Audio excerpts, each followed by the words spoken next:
Hey guys, what's up? It's Cake here, and I'm here with another Call of Duty commentary. And this time, I'm gonna actually answer one of my subscribers' questions. And the question was why I started commentating, and how this all began and everything. And it actually began quite a while ago. I think I was playing AVA when I first started commentating. In my first channel, all we had was AVA for a really long time. And mainly because that was the best game I could run on my computer and record. And then eventually they stepped up the graphics and I can even record that. So, but anyway, yeah, I started on AVA, and when I first started, I sucked asshole at it, actually. And most people do, I guess. I mean, I only saw like 1 or 2 commentaries overall, and I was like, oh, that's kind of cool, I guess I'll try it. And I was basically just mumbling to myself the entire time, and didn't really get much outs, and it was, kind of lame. I felt kind of awkward doing it, and I didn't even bother uploading half of the crap that I did.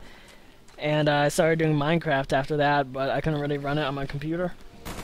Now, obviously, I can run it just fine, but back then, it was really bad. And I don't know, I tried doing Minecraft and AVA, but Minecraft wouldn't run. But I was trying to find something else to do on with it, but I mean, I can't even run AVA on max settings at the time. So, but the main reason I started commentating, I guess, was for the fun of it, and I also want to meet new people and get online, get some, do something, as a hobby, because I didn't really have much hobbies besides my rock climbing and hiking and everything, and I still do that, and I've always been doing that since I was little.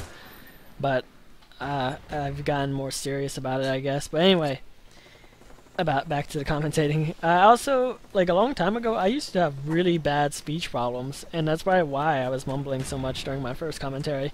One reason, I couldn't speak in front of people.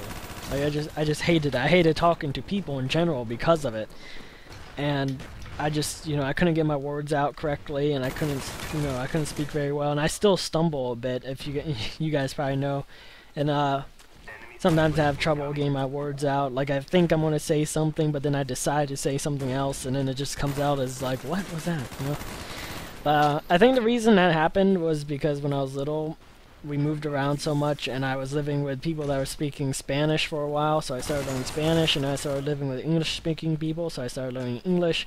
And then I started living with French people, and they started speaking French. So I was like learning all these different mixes of languages at that age, where your brain just absorbs everything. So I had all these different languages mixed up in my head, and kept on getting all the words, jammed together and all this other crap. So no one could understand what I was saying. And I actually led on for a very long time. And then because of that, I stopped talking to people, just because they couldn't even understand what I was saying. And so I became, the quiet kid in the class. And then that made it actually even worse, because I was avoiding it. I wasn't learning how to do it. But then once I started doing commentaries, obviously I'm going to be talking a lot. So I was able to, get some practice, and it was easier for me to talk to people, because, I didn't actually see them. I was just talking to them to a mic. And now I'm actually really good at public speaking and everything. I'm like the first person in front of the class when we have a project that we have to present or anything like that. Everybody's like, oh, I gotta go in front of the class, I don't want to do it. And for me now, it's really an easy thing, and I used to like shit bricks. No, literally, I would be up there and bricks would be falling out of my pants, and it sucked, asshole. And if anyone has like stage fright or anything, you know what I'm talking about. It sucks.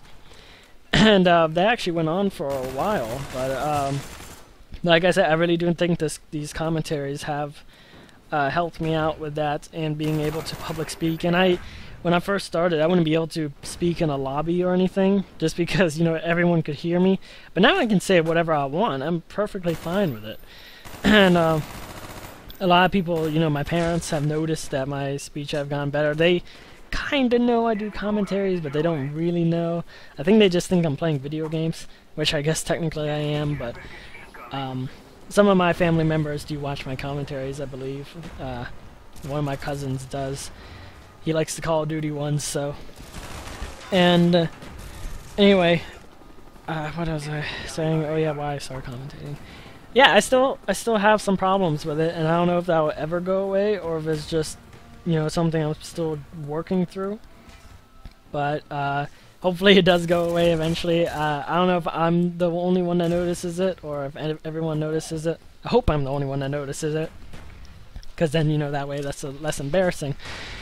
And then once I started, you know, getting some actual subscribers and fans and everything, I thought it was pretty cool to, you know, actually have these followers. You know, it's kind of like if you do commentaries, the first time you get an actual fan that, you know, goes to your channel specifically to watch your videos or to see if you uploaded anything,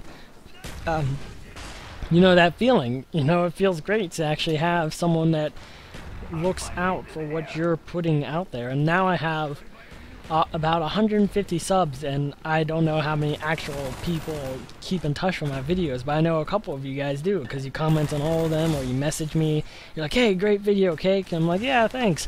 And it means a lot to me, and it has helped me out a lot in keeping, you know, with these videos. I'm guessing any commentator, you know, if they didn't have anyone to watch their videos, then they probably wouldn't, you know, really upload them. At first I uploaded just for me and my friends, but then, you know, other people stumbled across and they're like, hey, I'm gonna sub to this guy. And it was pretty cool. And I still really like that feeling. And I hope I never lose that feeling, even if I do get famous, which I kind of doubt. Mainly because how slow my channel is growing, and, you know, I hear people, they're like, oh yeah, after about a year I took off and got 1 million subscribers or whatever. I think I have this channel for half a year, and I'm still only at 150 subs or so. So don't get me wrong, I do appreciate every single one of you, but I don't think I'm probably gonna get that famous, unless I continue at this for like 6 years, and then maybe I'll get, you know, something. But, you know, I haven't caught a lucky break yet or anything. But anyway, after I started getting fans and noticed that you can make money off of this, I thought it'd be kind of cool to have this as a career. And then, you know, some people are like, oh, you're just going to be one of those sellouts that get a partnership and all this other stuff. Well, yeah, I guess technically I'm going to be, I don't know, like, I don't consider anyone really doing this to be a sellout unless they don't want to. I consider a sellout someone that is doing something for money but doesn't want to do it.